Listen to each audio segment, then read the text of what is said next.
ओम श्री सद्गुरु परमात्मने नमः। गुरु भक्ति योग।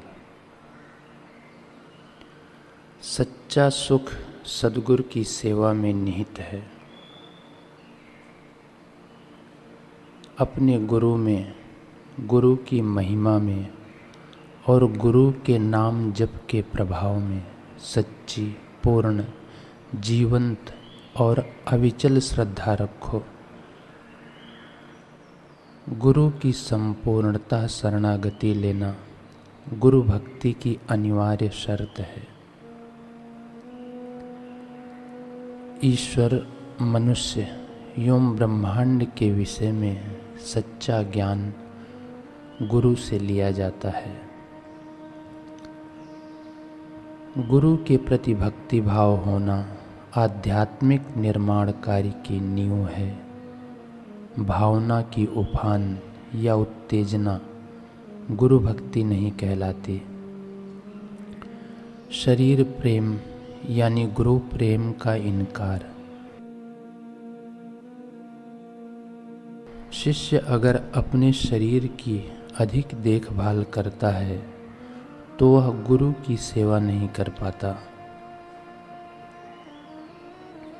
जो अद्वितीय हैं ऐसे सर्वशक्तिमान गुरु की संपूर्ण शरण में जाओ।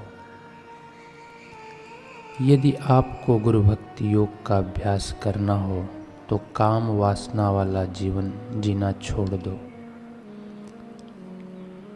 गुरु कृपा से शिष्य के हृदय में विवेक वैराग्य का उदय होता है। ध्यान के समय शिष्य को सतगुरु से प्रार्थना करनी चाहिए कि उनके चरण कमलों की भक्ति उत्तरोत्तर बढ़ती जाए और वह अविचल श्रद्धा प्रदान करें। जो गुरु के नाम का जप करता है उसको केवल मोक्ष ही नहीं बल्कि सांसारिक समृद्धि, आरोग्यता, दीर्घ आयु एवं दिव्य ऐश्वर्य की भी प्राप्ति होती है। शिष्य को अपने गुरुदेव का जन्मदिन बड़ी भव्यता से मनाना चाहिए। संतों का नित्य अवतार माना गया है। कभी ना कभी, कहीं ना कहीं संत होंगे और उनके हृदय में भगवान अवतरित होकर समाज में सही ज्ञान व सही आनंद का प्रकाश फैलाते हैं। उनके नाम पर, धर्म के नाम पर कहीं कितना भी कुछ भी चलता रहता है, फिर भी संत अवतरण के कारण समाज में भगवत प्रसाद, भगवत सत्ता, भगवत प्रीति, भगवत ज्ञान, भगवत अर्पण बुद्धि के कर्मों का सिलसिला भगवान चलवाते रहते हैं। श्रीमद् भागवत के 11वें स्कंद के 26वें अध्याय के 32वें श्लोक में आता है, निमज्जयोन्मज्जतां घोरे भवाब्धो परमायनम संतो ब्रह्मविदा शांता नैर्दृढ़ेन वाप्य सुमज्जताम। जो इस घोर संसार सागर में डूब उतरा रहे हैं उनके लिए ब्रह्मवेत्ता और शांत संत ही एकमात्र आश्रय हैं। जैसे जल में डूब रहे लोगों के लिए दृढ़ नौका। जब जब धरा पर धर्म का ह्रास होने लगता है तब तब तात्कालीन परिस्थिति के अनुरूप संतों का अवतरण भी होता रहता है। यह भारत की पुण्यभूमि का सुखद सौभाग्य है कि यहाँ पर सूरदास, तुलसीदास, रैदास, मीराबाई, संत एकनाथ जी, नामदेव जी, संत कबीरदास जी, नानक जी, गुरु गोविंद सिंह जी, राम तीर्थ जी, रामकृष्ण परमहंस जी, विवेकानंद जी, श्री रमण महर्षि जी, माँ आनंदमयी माँ, उड़िया बाबा जी, परम पूज्य लीला शाह जी महाराज आदि अनेकानेक नामी अनामी संत महापुरुषों का अवतरण पहले हो चुका है। इसी कड़ी में भारत वर्तमान में जिन महापुरुष की पुनीत पद रेणु से पावन हो रहा है वे हैं लोक लडीले आत्मारामी श्रोत्रिय ब्रह्मनिष्ठ परम पूज्य संत श्री आशाराम जी बापू। आप श्री की महिमा को केवल आप ही जानते हैं। आपकी महिमा का वर्णन करना किसी की लेखनी के बस की बात नहीं है।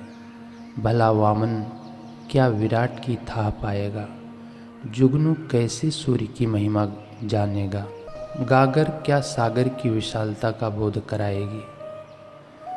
सिंध प्रांत के अखंड भारत के सिंध प्रांत के बिराणी गांव में चैत्रवद षष्ठी विक्रम संवत 1998 तदनुसार 17 अप्रैल सन 1941 को पूज्य संत श्री आसाराम जी बापू का अवतरण हुआ। वर्तमान में श्री आसारामायण जी में पूज्य श्री की जो जीवनी छप रही है 1998, इसके आधार पर आज गुरुदेव का 58वां अवतरण दिवस होगा और अवतरण दिवस मनाते समय 85वां अवतरण दिवस होगा। 85वां अवतरण दिवस होगा और 86वां दीपक जलाया जाएगा।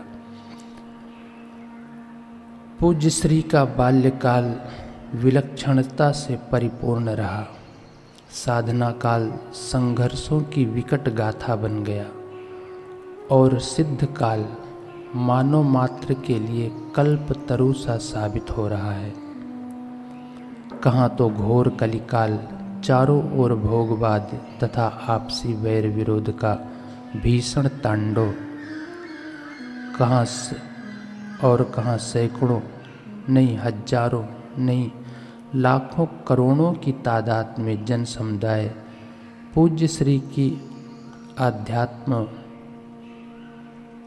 वारी में स्नान करने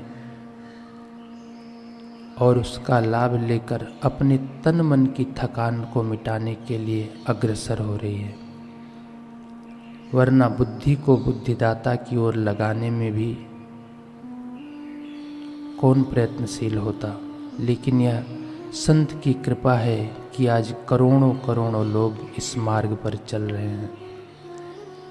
एक तरफ विश्व में काम विकार व उत्तेजना भड़काने वाले रॉक एंड रोल तथा पॉप म्यूजिक का बोलबाला है, तो दूसरी तरफ राम रस संयम सत्प्रवृत्ति में लगाने वाला हरि नाम संकीर्तन, ब्रह्म ज्ञान का ऊंचा सत्संग तथा पवित्र मधुमय शांति का वातावरण। उस समय का वातावरण प्राचीन काल के वृंदावन की याद दिलाए बिना नहीं रहता।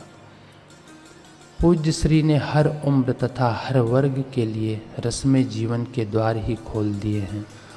और रस भी कैसा, निर्विकारी नारायण का रस, आत्मिक आनंद का मधुर रस, भगवान नाम भगवत कृपा से उभारने वाला भगवत रस।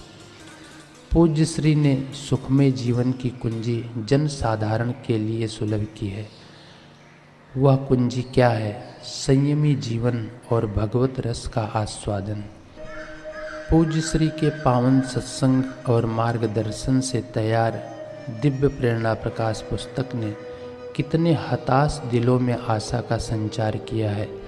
कितने पतन के गर्त में जाने वाले युवाओं को उन्नति के मार्ग पर प्रशस्त किया है, कहना मुश्किल है।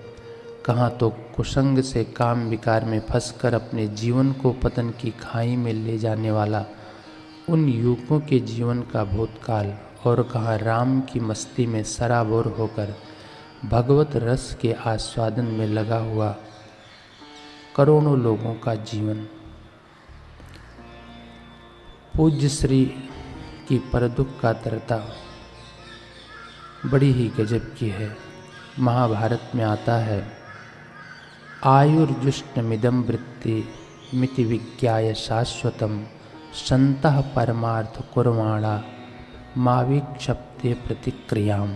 अर्थात यह शिष्ट जनों का परंपरागत आचरण है, ऐसा समझकर संत जन प्रत्युपकार की इच्छा न करके दूसरों का उपकार करते रहते हैं।